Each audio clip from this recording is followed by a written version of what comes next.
महाभारत भारत के प्राचीन महाकाव्यों में से एक है। यह दुनिया की सबसे विध्वंसकारी लड़ाइयों में से एक मानी जाती है। यूं तो महाभारत श्रेष्ठ योद्धाओं से भरी पड़ी है। ऐसे योद्धा जो कि आज भी अपने अस्त्रों शस्त्रों द्वारा संपूर्ण विश्व भर को जीतने का सामर्थ्य रखते थे। आज हम जानेंगे महाभारत के 10 श्रेष्ठ योद्धाओं के बारे में।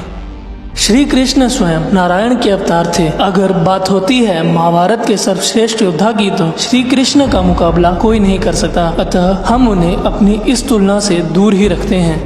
द्रुपद पांचाल के राजा होने के साथ साथ एक महान धनुर्धर भी थे। जब समस्त कौरव सेना द्रोण को गुरु दक्षिणा प्रदान करने के लिए द्रुपद को बंदी बनाने गई थी, तब द्रुपद ने अकेले ही समस्त कौरव सेना को अपने तीखे बाणों द्वारा बींद डाला था और उन्हें युद्ध भूमि छोड़ने के लिए मजबूर कर दिया था। महाभारत युद्ध में भी उनकी विशेष भूमिका रही थी। उनकी व्यूह रचना की कला ने कौरव सेना के बीच भारी विध्वंस मचा दिया था।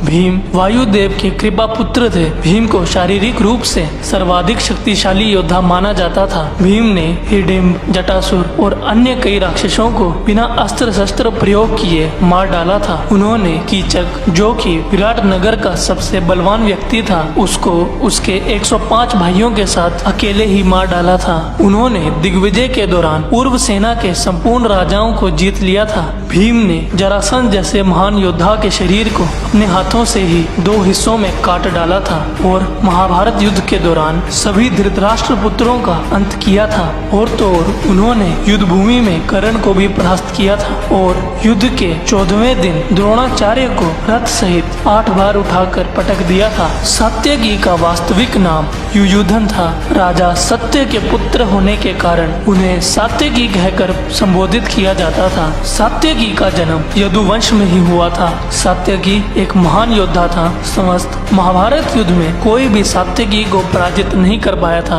इन्होंने कई बार भीष्म, द्रोणाचार्य जैसे महान योद्धाओं को पूरी टक्कर के साथ युद्ध में रोके रखा था। सिर्फ वृषवा ही ने परास्त कर पाए थे, वो भी इसलिए क्योंकि उन्हें भगवान शिव का वरदान प्राप्त था। इन्होंने कई बार कर्ण को भी हराया था और तो और इन्होंने अकेले ही एकलव्य की समस्त सेना को परास्त किया था। अश्वत्थामा द्रोणाचार्य के पुत्र थे एवं महान योद्धा थे। अश्वत्थामा का जन्म एक मणि के साथ हुआ था। उस मणि के कारण हुक, प्यास, सांप और राक्षसों से उनकी रक्षा होती थी। महाभारत युद्ध के दौरान अश्वत्थामा ने घटोत्कच की एक अक्षरोणी सेना को मार गिराया था। द्रोण मृत्यु के बाद उन्होंने नारायणास्त्र का प्रयोग कर पांडवों की 1.5 अक्षरोणी सेना का विध्वंस कर डाला था। उन्होंने कृपाचार्य कृतवर्मा के साथ मिलकर रात को पांडवों के शिविर में घुसकर धृष्टद्युम्न, शिखंडिनी और उप पांडवों यानी द्रौपदी पुत्रों का वध किया था। अश्वत्थामा 7 चिरंजीवियों में से एक माने जाते हैं। अभिमन्यु अर्जुन एवं सुभद्रा के पुत्र थे। अल्पायु होने के बावजूद भी अभिमन्यु चक्रव्यूह भेदने की रणनीति को जानते थे। युद्ध के 13वें दिन अभिमन्यु ने ऐसा पराक्रम का प्रदर्शन किया था कि संपूर्ण कौरव सेना रणभूमि छोड़ने के लिए बाध्य हो गई थी। उस दिन वीर अभिमन्यु ने द्रोण, कृपाचार्य, कर्ण, दुर्योधन, अश्वत्थामा, कृतवर्मा, शकुनी, दुशासन और जाने कितने ही महारथियों को 1 बार नहीं, 2 बार नहीं, 3 बार पराजित किया था और कितने ही कौरव पुत्रों का वध कर दिया था। द्रोणाचार्य परशुराम जी के शिष्य थे एवं एक महान योद्धा थे। उन्होंने ही कर्ण, अर्जुन और समस्त कौरवों को शिक्षा प्रदान की थी। जी हाँ दोस्तों, आपने सही सुना। मैं पहले भी अपनी काफी वीडियोस में मेंशन कर चुका हूँ कि कर्ण द्रोणाचार्य के शिष्य थे। द्रोणाचार्य बड़े ही महान एवं शक्तिशाली योद्धा थे, पर अपने वचन के कारण उन्हें महाभारत युद्ध में कौरवों की ओर से युद्ध करना पड़ा था। द्रोण बहुत बड़े ज्ञानी थे और महाभारत युद्ध में सबसे अच्छी रणनीतियां उन्होंने ही निर्मित की थी। केवल वह ही एकमात्र योद्धा थे जिन्हें मारने के लिए पांडव सेना को छल करना पड़ा था। कर्ण सूर्यदेव के कृपा पुत्र थे और बड़े ही महान योद्धा थे। अपने मित्र दुर्योधन के कारण उन्होंने युद्ध कौरवों की ओर से लड़ा था। कर्ण अदिति के दिए हुए कवच कुंडल के साथ पैदा हुए थे। यह कवच उन्हें सूर्यदेव ने दिए थे। जब तक वह कवच कवच कुंडल कर्ण के पास थे तब तक कर्ण मारे नहीं जा सकते थे। वह कवच कुंडल उन्हें अवध्य बना देते थे। कर्ण ने दुर्योधन के कहने पर दिग्विजय यात्रा भी की थी। महाभारत युद्ध में उन्होंने युधिष्ठिर, नकुल, सहदेव को कई बार हराया और उन्हें जीवन दान दिया। उन्होंने भीम को भी लगभग 2 बार हराया था और महाभारत युद्ध के 17वें दिन अर्जुन के समक्ष उन्होंने भारी पराक्रम का प्रदर्शन किया था। वह युद्ध कर्ण का सर्वश्रेष्ठ युद्ध माना जाता है। उस दिन उन्होंने पांडव सेना का भारी संहार कर दिया था। भीष्म गंगा माता और शांतनु के पुत्र थे। भीष्म ने अपनी शिक्षा परशुराम जी से प्राप्त की थी। भीष्म ने काशी नरेश अम्बा के स्वयंवर में अकेले ही सभी राजाओं को परास्त किया था और उसके बाद परशुराम जी से युद्ध कर उन्हें भी परास्त किया था।